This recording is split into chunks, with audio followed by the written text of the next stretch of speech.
Alright, I wanted to talk about this tool a little bit. You can see I ground those two recesses into the end of this with, that was just a chainsaw file is all I used. And there's a lip over here.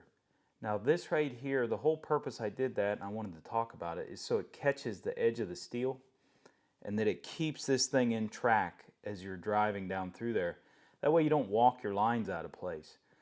And it's going to leave a nice rounded contour on the edge and make a nice kind of a fancy mark along the edge of something.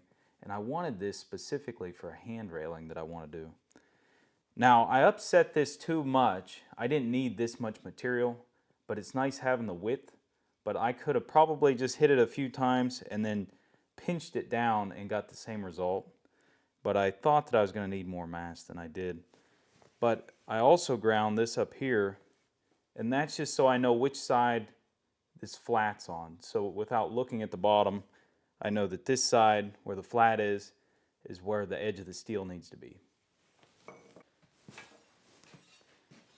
So as you can see, if it'll focus, leaves a nice rounded mark and it leaves a nice straight line.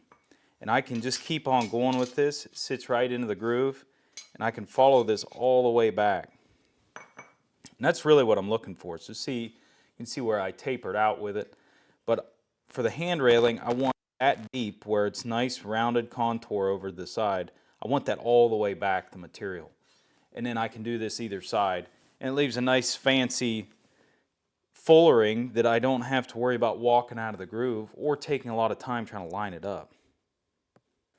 Well, I hope you enjoyed this week's video. I appreciate you watching. I'll see you next week.